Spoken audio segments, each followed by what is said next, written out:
In 2014, a large outbreak of Ebola struck Guinea, Sierra Leone, and neighboring countries in West Africa, killing thousands of people and threatening to destabilize these developing nations.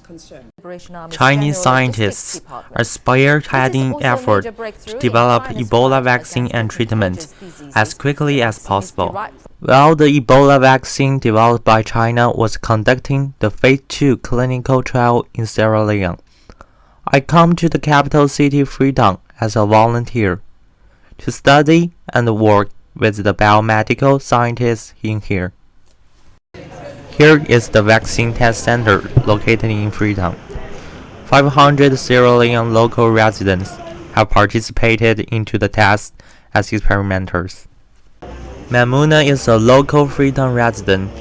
She is in charge of coordinating the test center in June Hospital.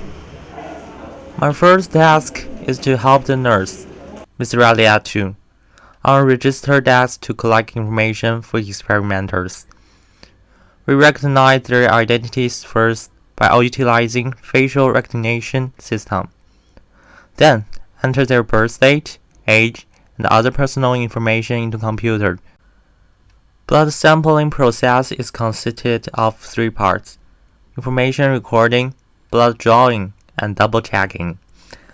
I am responsible for information recording by putting their barcodes on their blood vessels and clinical work log, then taking down the data of the blood volume for each one and entering it into the computer. The time of experiment for each participant varies. Even on the same day, they could be in different stage of vaccine clinical trial.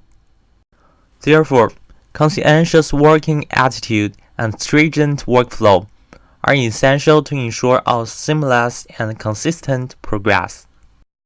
Musa Kante is the first experimenter for our vaccine test. Today is the 14th day after his initial injection, and his 3rd time to draw blood in test center. Musa is 40 years old. I asked him what motivates him to participate in this clinical trial.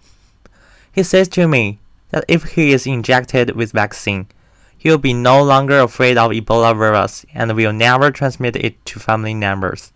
He believes in Chinese vaccine. It must be effective and safe.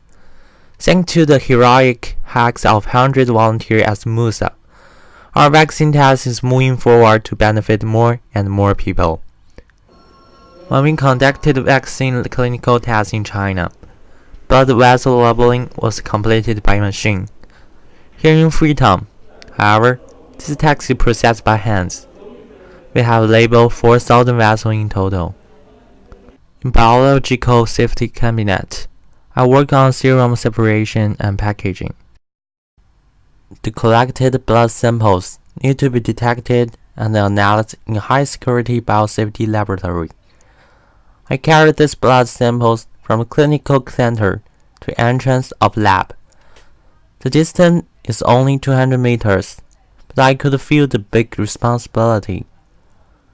I visit the high-level biosafety lab and witness scientists from various nations collaborating as a unity to fight Ebola. Dr. Uri is the principal investigator. He is the scientist in charge of research project and medical record management in Sierra Leone. We visit Dr. Brima Carbo, the Chief Medical Officer of Ministry of Health and Sanitation in Sierra Leone. We also go to the Ebola Emergency Response Center. In the weekly meeting organized by Dr. Uri, we discuss the recruitment of experimenters, potential side effects of volunteers, age and gender distribution patterns, so that we could prepare for next week's recruitment. This work is totally different from on-site clinical trial, but more systematic. I could learn the entire process of clinical trial from a higher altitude.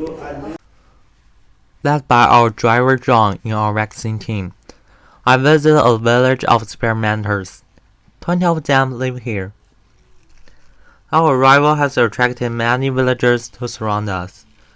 This uncle with a kid in his arm is also one of our volunteers. Although people here are not rich, they are optimistic and happy. Here at Zhu Hospital, I learned that many Ebola victims left behind young children. So I decided to visit these children at an Ebola orphanage called Heaven Home, located in the suburb of Freetown. On the morning of departure, heavy rain sweeps across this region, but we still hit the road as planned. From Zhu Hospital, we drive westward. The road condition is bad. Some asphalt pavements are already damaged. With a lot of water and mud, it's a long and hard journey. After an hour, rainfall stops.